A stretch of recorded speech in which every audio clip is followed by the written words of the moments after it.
18 വർഷത്തെ കാത്തിരിപ്പിന് ശേഷം പിറന്ന പൊന്നോമനകൾ. ഡോർ ലോക്കായിട്ടും അത്ഭുത രക്ഷയ്ക്ക് നന്ദി അറിയിച്ചിരിക്കുകയാണ് സജിയും ബേബിയും. സംഭവം നടന്നിരിക്കുന്നത് തൃശൂർ ജില്ലയിലാണ്. അപകടത്തിൽ നിന്നും അത്ഭുതകരമായി രക്ഷപ്പെട്ട സജിയും കുടുംബവും ഇനിയും ഞെട്ടലിൽ നിന്നും മോചിതനായിട്ടില്ല. ഞങ്ങൾക്ക് ജീവൻ തിരികെ കിട്ടിയതിലുപരി നീണ്ട 18 വർഷത്തെ കാത്തിരിപ്പിന് ശേഷം ലഭിച്ച ഇരട്ട കുട്ടികളുടെ ജീവൻ തിരിച്ചു കിട്ടിയതിൽ നന്ദി പറയുകയാണ് സജിയും കുടുംബവും. മേലൂർ പഞ്ചായത്തിലെ ഇരിങ്ങൂർ ഐക്കരപ്പറമ്പിൽ AD സജിയും ഭാര്യ ബേബിയും മരണത്തെ മുഖാമുഖം കണ്ട നിമിഷങ്ങൾ കൺമുമ്പിൽ നിന്നും മറയുന്നില്ല. വ്യാഴാഴ്ച രാത്രി 8ഓടെ തൃശൂരിലെ സ്വകാര്യ ആശുപത്രിയിൽ നിന്നും സുഹൃത്തിൻ്റെ ഇന്നോവ കാറിൽ വീട്ടിലേക്ക് വരുന്ന വഴിയെയാണ് പുതുക്കാട് വെച്ച് അപകടം സംഭവിക്കുന്നത്.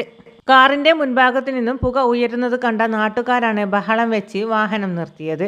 പുക ഉയർന്നതോടെ ഡോർ ലോക്കായി. പുറത്തു കടക്കാൻ മാർഗമില്ലാതെയായി. സജിയും ഭാര്യ ബേബിയും കുട്ടികൾക്കൊപ്പം പുറമെ ഭാര്യ മാതാവും സഹായിയായ സ്ത്രീയുമടക്കം 7 പേരാണ് വാഹനത്തിൽ കുടുങ്ങിയത്. പുറത്തു കടക്കാൻ മാർഗമില്ലാതായതോടെ ജീവിതം അവസാനിച്ചെന്ന് കരുതിയിരിക്കെയാണ് ജില്ലാ പഞ്ചായത്ത് പ്രസിഡന്റ് VS പ്രസിഡന്റിന്റെ നേതൃത്വത്തിൽ നാട്ടുകാർ ചില്ല് തകർത്താണ് അകത്തുള്ളവരെ പുറത്താക്കിയത്.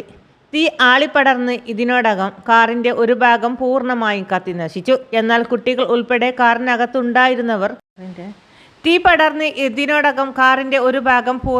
കത്തിനശിച്ചു.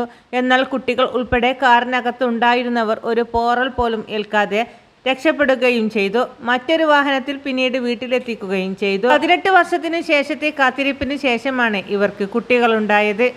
സംഭവിച്ച കാര്യങ്ങൾ വിശദീകരിക്കുമ്പോഴും ഇരുവരുടെയും ഭീതി ഇനിയും മാറിയിട്ടില്ല. കുട്ടികളെ മാറോടണിച്ച് മുറിക്കുള്ളിൽ തന്നെ ഇരിക്കുകയാണ് ഇരുവരും. ദുരന്തത്തിൽ സഹായത്തിനെത്തിയവരോട് നന്ദി പറയുകയാണ് ഇവർ രണ്ടുപേരും.